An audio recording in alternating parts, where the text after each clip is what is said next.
പുലരി വിരിയും മുമ്പേ. റിപ്പർ ജയാനന്ദൻ കഴിഞ്ഞ 17 വർഷമായി ജയിലിൽ തടവ് അനുഭവിക്കുന്നതിനിടയിൽ എഴുതിയ ഒരു നോവലാണ്. അദ്ദേഹം ഇത് പുറത്തിറക്കുന്നതിന് അദ്ദേഹത്തിന് 2 ദിവസത്തെ പരോളും കോടതി അനുവദിച്ചിട്ടുണ്ടായിരുന്നു. ആ പരോൾ ലഭിക്കുന്നതിന് നിയമപരമായ മുഴുവൻ ഫൈറ്റും, അല്ലെങ്കിൽ അത്തരത്തിൽ ഫൈറ്റ് നടത്തിയ ഒരാൾ അദ്ദേഹത്തിൻ്റെ മകൾ കീർത്തിയാണ്, അഭിഭാഷക കൂടിയാണ്. ഈ പുസ്തകം സാധ്യമാക്കുന്നതിലും കീർത്തിയുടെ പങ്ക് വലുതാണ്. കീർത്തിയോട് നമുക്ക് ചോദിക്കാം, എന്തായിരുന്നു അദ്ദേഹത്തിൻ്റെ, എങ്ങനെയാണ് അദ്ദേഹം ഇത്തരമൊരു പുസ്തകത്തിലേക്ക് അല്ലെങ്കിൽ നോവൽ എഴുതുന്ന അത്തരമൊരു ചിന്ത അദ്ദേഹത്തിന് ഉണ്ടാകുന്നത് എങ്ങനെയാണ്? അച്ഛൻ ആദ്യം കുറേ വായിക്കുമായിരുന്നു. അതായത് വീട്ടിൽ നിന്ന സമയത്ത് ഇന്ത്യ ടുഡേ അങ്ങനെയുള്ള പുസ്തകങ്ങളൊക്കെ ആയിരുന്നു വായിക്കുന്നുണ്ടായിരുന്നത്. ഞാൻ ചെറുപ്പത്തിൽ അങ്ങനെയുള്ള കാര്യങ്ങളൊക്കെ കണ്ടിട്ടുണ്ട്. പിന്നെ ജയിലിൽ പോയതിന് ശേഷമാണ് സെൻകുമാർ സാറ് യോഗിയുടെ ആത്മകഥ എന്ന് പറഞ്ഞ പുസ്തകം കൊടുത്തിരുന്നു എന്ന് പറഞ്ഞിരുന്നു. അത് വായിച്ചതിന് ശേഷമാണ് കൂടുതലായിട്ട് വായിക്കാൻ തുടങ്ങിയത്. ഇപ്പോൾ ഏകദേശം ഒരു 4000-ഓളം പുസ്തകങ്ങൾ വായിച്ചിട്ടുണ്ട്. പല പോലീസുകാരും പേഴ്സണലായിട്ട് കാണുമ്പോൾ എൻ്റെ അടുത്ത് പറയുന്നത് ജയിലിലുള്ള ലൈബ്രറിയൊന്നും തികയണില്ല എന്നാണ് പറയാറ് അച്ഛന്. അപ്പോൾ അച്ഛനിങ്ങനെ ഒത്തിരി പുസ്തകങ്ങൾ വായിച്ചു കഴിഞ്ഞ സമയത്ത് അച്ഛനത് എഴുതണം എന്ന് തോന്നി. ഇപ്പോൾ അച്ഛന് പറഞ്ഞിട്ടുണ്ടായിരുന്നല്ലോ, ഇങ്ങനെ 4 മണിക്കാറ്റ് എന്ന് പറഞ്ഞ സ്ഥലത്ത് വെച്ചിട്ട് ഒരു വൃദ്ധനായ ആളും ഒരു ലേഡിയും പോകുന്നത് കണ്ടിട്ടാണ് ഈ കഥ എഴുതിയതെന്ന് പറഞ്ഞല്ലോ. അങ്ങനെ ആ വായിച്ചതിൻ്റെ അടിസ്ഥാനത്തിലാണ് അച്ഛനതൊരു കഥയായിട്ട് എഴുതണം എന്നുള്ളത് തോന്നിയത്. ഈ നോവൽ സാധ്യമാക്കാനായിട്ട് കീർത്തിയുടെ പിന്തുണ എങ്ങനെയായിരുന്നു? പിന്തുണ എന്ന് പറഞ്ഞാൽ 2019 ഈ പുസ്തകം എൻ്റെ കയ്യിൽ തരുന്നത്. ജയിലിൽ നിന്ന് സാങ്ഷനൊക്കെ കിട്ടിയിട്ട്, പ്രസിദ്ധീകരിക്കാൻ വേണ്ടിയിട്ട് സാങ്ഷനൊക്കെ കിട്ടി എൻ്റെ കയ്യിൽ കിട്ടുന്നത് 2019. പിന്നെ കോവിഡൊക്കെ വന്ന സമയത്ത് ശരിക്കും ഞാൻ എന്തോ എഴുതി തന്നു എന്നുള്ളത് മാത്രമാണ് ഞാൻ അത്ര സീരിയസ് ആയിട്ട് ഞാൻ എടുത്തിട്ടുണ്ടായിരുന്നില്ല. പിന്നെ ഞാൻ ഓരോ ദിവസം ഇരുന്ന് വായിച്ച് ടൈപ്പ് ചെയ്ത് കുറച്ച് വായിച്ചപ്പോൾ തന്നെ എനിക്കത് ഇൻട്രസ്റ്റിംഗ് ആയിട്ട് തോന്നി. അങ്ങനെ ഞാനത് മുഴുവനായിട്ട് ടൈപ്പ് ചെയ്തിട്ടാണ് ഞാൻ പബ്ലിഷർക്ക് അയച്ചു കൊടുത്തിട്ടുണ്ടായിരുന്നത്. അതിനകത്ത് കുറേ മാറ്റങ്ങളൊക്കെ വേണ്ടി വന്നിട്ടുണ്ടായിരുന്നു. കാരണം ആദ്യമായിട്ട് എഴുതുന്ന ഒരാൾക്ക് ഉണ്ടാവുന്ന കുറേ തെറ്റുകുറ്റങ്ങൾ അച്ഛൻ എഴുതിയപ്പോഴും ഉണ്ടായിരുന്നു. അങ്ങനെ അതെല്ലാം കറക്റ്റ് ചെയ്ത് അത് ഒരു പബ്ലിഷറിനെ തേടി നടന്ന സമയത്താണ് പിന്നെ കൂടുതലും ബുദ്ധിമുട്ടുണ്ടായിരുന്നത്. പിന്നെ അങ്ങനെയാണ് അവസാനം ലോഗോസ് എന്ന് പറഞ്ഞ പബ്ലിക്കേഷൻസ് പബ്ലിഷ് ചെയ്യുക എന്നുള്ളത് പറഞ്ഞിട്ടുണ്ടായിരുന്നത്. എല്ലാ മക്കൾക്കും അച്ഛൻ വലിയ ഹീറോയാണ്. അപ്പോൾ കീർത്തിയെ സംബന്ധിച്ചിടത്തോളം കീർത്തിയുടെ ചെറുപ്രായത്തിലാണ് ഇങ്ങനെയൊരു ജീവിതത്തിലേക്ക് പോകുന്ന ഒരവസ്ഥ വന്നത്. കീർത്തി എപ്പോഴെങ്കിലും ഈ അച്ഛനുമായി ഏതെങ്കിലും തരത്തിൽ ഘട്ടത്തിൽ സംസാരിക്കുന്ന അവസ്ഥ വന്നപ്പോൾ ഇത്തരം മാനസിക സംഘർഷങ്ങളൊക്കെ പറ്റി പറഞ്ഞിരുന്നു?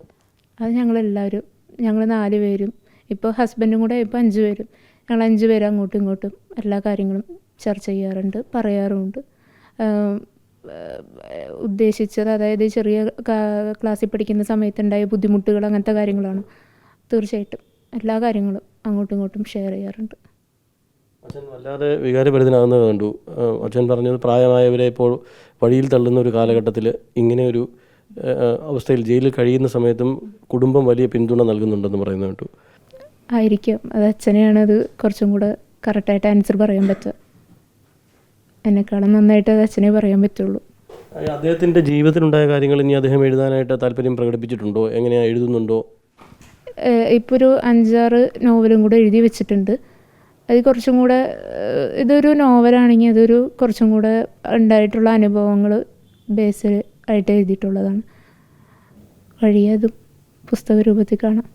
നിയമ പോരാട്ടം നടത്തേണ്ടി വന്നു ഈ 2 ദിവസം പരോൾ ലഭിക്കുന്നതിനും. ഇതിന് മുമ്പ് പരോൾ ലഭിച്ചത് കീർത്തിയുടെ വിവാഹത്തിനായിരുന്നു. ഈ തവണ ഈ പരോൾ ലഭിക്കുന്നതിന് മുൻപന്തിയിൽ നിന്നത്, അല്ലെങ്കിൽ മുന്നിൽ നിന്ന് ആ നിയമ പോരാട്ടം നടത്തിയത് താങ്കളാണ്, അഭിഭാഷക കൂടിയാണ്. ആ ജീവിതം എങ്ങനെയായിരുന്നു? അഭിഭാഷകത്തിലേക്ക് പോകാൻ എന്താണ് ഇതൊക്കെ ഒരു കാരണമായോ? ജീവിത സാഹചര്യം ഒരു കാരണമായോ?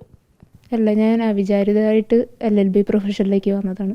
ശരിക്കും എനിക്ക് MBBS ചെയ്യണം എന്നുള്ളതായിരുന്നു ആഗ്രഹം ഉണ്ടായിരുന്നത്. എൻ്റെ ഒരു സുഹൃത്ത് ഇങ്ങനെ കോച്ചിങ്ങിന് പോകുന്നുണ്ടെന്ന് പറഞ്ഞു കഴിഞ്ഞപ്പോൾ, +2 കഴിഞ്ഞപ്പോൾ വെറുതെ ഇരിക്കുകയാണല്ലോ എന്ന് കരുതിയിട്ട് അങ്ങനെ പോയി ചേർന്നതാണ്. അല്ലാതെ അംബിഷനായിട്ടൊന്നും പോയി ചേർന്നതൊന്നുമല്ല. പിന്നെ ഓരോ ജഡ്ജ്മെൻറ്റ്സും വായിച്ച് നോക്കി അങ്ങനെ തിരിഞ്ഞതാണ്. മറ്റ് ജീവിത സാഹചര്യങ്ങൾ മുഴുവൻ എഴുതുക, അല്ലെങ്കിൽ ഒരു ആത്മകഥ പോലെയൊക്കെ എഴുതുക എന്ന് പറയുമ്പോൾ സ്വാഭാവികമായും കേരളത്തിൽ വലിയ സ്വീകാര്യത ഉണ്ടാകാൻ സാധ്യതയുണ്ട്. അദ്ദേഹം എപ്പോഴെങ്കിലും അങ്ങനൊരു താല്പര്യം പറഞ്ഞിരുന്നോ നിങ്ങൾ സംസാരിച്ചപ്പോൾ? പറഞ്ഞിട്ടുണ്ട്. അത് വഴിയെ എഴുതാമെന്നുള്ളതാണ് തീരുമാനിച്ചിട്ടുള്ളത്. ഇപ്പോൾ ഇന്നലെ വീട്ടിൽ വന്ന സമയത്തും അച്ഛന് പറയാനുള്ളത് കൂടുതലും വായനയുടെ കാര്യങ്ങൾ മാത്രമാണ്. മറ്റു കാര്യങ്ങൾ ഞാൻ ജയിലിൻ്റെ എങ്ങനെയാണെന്നുള്ളത് ചോദിക്കുമ്പോൾ അച്ഛന് പറയാനുള്ളത് എങ്ങനെ വായിക്കണം, എന്ത് ബുക്ക് വായിക്കണം എന്നുള്ള കാര്യങ്ങളെക്കുറിച്ചാണ് കൂടുതലും പറയാൻ താല്പര്യമുള്ളത്. ഇഷ്ടപ്പെട്ട പുസ്തകങ്ങൾ എന്തൊക്കെയായിരുന്നു എന്ന് അദ്ദേഹം പറഞ്ഞിരുന്നോ? യോഗിയുടെ ആത്മകഥ വായിച്ചിട്ട് ഭയങ്കര ഇഷ്ടമായൊരു കഥയെന്ന് പറഞ്ഞിട്ടുണ്ട്. യയാതി ഇഷ്ടമായതെന്ന് പറഞ്ഞിട്ടുണ്ട്. പിന്നെയും കുറേ പേരുകൾ പറയും. ഞാൻ അധികം വായിക്കാത്തത് കൊണ്ട് എനിക്കതങ്ങനെ ഓർത്തിരിക്കാൻ പറ്റും. ഇതൊക്കെ തന്നെയാണ് അദ്ദേഹത്തെ സ്വാധീനിച്ചത് അല്ലേ? അതെ. ഏതായാലും വായന ഒരുവനെ മാനസാന്തരത്തിലേക്ക് നയിക്കുമെന്നാണ് റിപ്പർ ജയാനന്ദൻ കഴിഞ്ഞ വാക്കുകളിൽ പറഞ്ഞത്. അദ്ദേഹം ഇനിയും തുടർന്നും എഴുതുമെന്നുള്ള കാര്യം തന്നെയാണ് നമ്മളോടും പങ്കുവച്ചിട്ടുള്ളത്. മാധ്യമങ്ങളോടും അദ്ദേഹം അങ്ങനെയാണ് പങ്കുവച്ചത്. ഇപ്പോൾ മകൾ കീർത്തിയും അതുതന്നെ പങ്കുവയ്ക്കുന്നു. തൻ്റെ ജീവിതത്തിലുണ്ടായ വലിയ മാറ്റങ്ങൾ അല്ലെങ്കിൽ തനിക്ക് മാനസാന്തരമുണ്ടായ ആ നിമിഷങ്ങളൊക്കെയും എഴുതുന്നതിന് വേണ്ടിയാണ് അദ്ദേഹത്തിൻ്റെ തീരുമാനം എന്നാണ് നമുക്ക് അറിയാൻ കഴിയുന്നത്. വീഡിയോ ജേർണലിസ്റ്റ് ജിനീഷിനൊപ്പം reporter Alvin Thomas, in reporter, Kochi.